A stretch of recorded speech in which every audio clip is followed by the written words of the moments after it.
আসসালামু আলাইকুম। কেমন আছেন সবাই? মোদির মাথায় হাত, ইন্ডিয়ার সর্বনাশ। একটা কথা আছে না যে ফান্দে পড়িয়া বগা কান্দে রে। গ্রাম অঞ্চলে বহুল প্রচলিত একটা শব্দ। আবার বারবার ঘুঘু তুমি খেয়ে যাও ধান, এবার ধরা পড়ে গেছে ওগো সোনার চান। এই শব্দটা অনেক প্রচলিত। কথাগুলো কেন বললাম? কথায় কথায় ইন্ডিয়া আমাদেরকে তুচ্ছ তাচ্ছিল্য করে। ইন্ডিয়া মনে করে বাঙালি শুধু বাসে চড়েই ইন্ডিয়াতে যাইতে পারে। বাঙালি মনে হয় বিমানে উঠতে পারে না, বাঙালির বিমানে ওঠার ক্ষমতা নাই, এটা মনে করত। কথায় কথায় ইন্ডিয়া কি বলছে যে চিকিৎসা নিতে আসতে হইলে অবশ্যই কি করতে হবে, মানে পতাকায় প্রণাম করতে হবে। চিন্তা করছেন? পতাকায় প্রণাম করে আমি বাঙালি, আমি ইন্ডিয়ার পতাকা প্রণাম করব, তারপর আমাকে চিকিৎসা দেবে। কতটা অমানবিক সিদ্ধান্ত বলেন।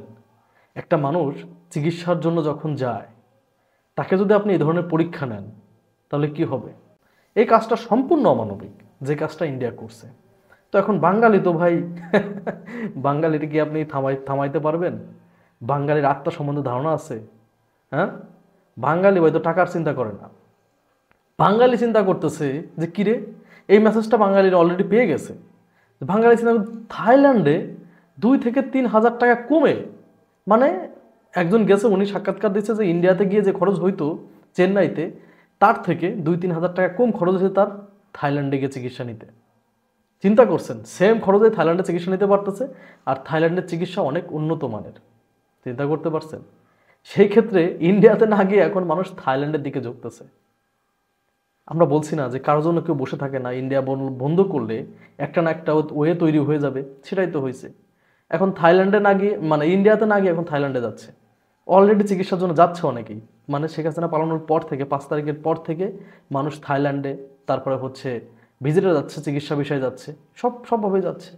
লসটা কার হয়েছে? প্রতি বছর ইন্ডিয়াতে 25 লক্ষ, মানে চিকিৎসার জন্য যেত মানুষ। 25 লক্ষ, চিন্তা করেন।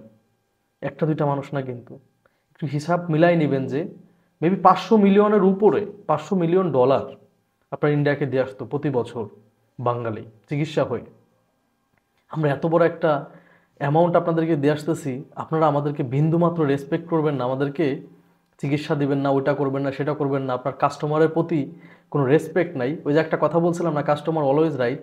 আপনি কাস্টমারের সাথে দুর্ব্যবহার করবেন। আমরা কি এত ঠেকা পড়ছি তারপরও আপনার কাছে যাব?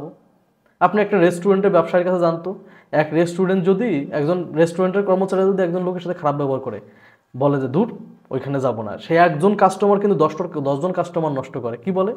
ওদের খাবার ভালো না। কিন্তু যেই মানুষটা ভালো সার্ভিস পাবে সে কিন্তু 10জনকে নিয়ে আসবে। আপনার কিন্তু স্পন্সর করতে হবে না, কিন্তু আপনার একজন মানুষের সাথে খারাপ ব্যবহার করলে 10জনকে অটোমেটিক নষ্ট করে দেবে। ওই 10জন বলবে আর 2জনকে। তো সার্ভিসটা হচ্ছে মেন।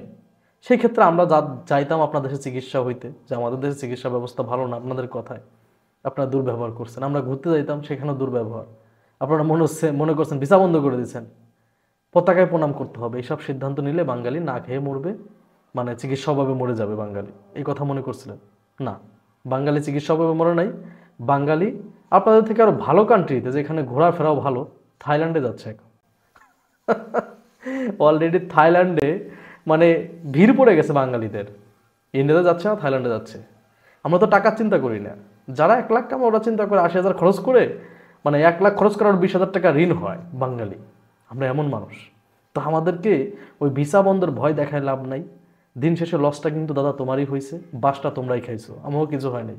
বাম্বু তোমরা খাও, বাম্বু আমাদের খাইতে হবে না, আমাদের বিকল্প ইয়ে আছে। আমরা এটা অলরেডি বের করে নিছি।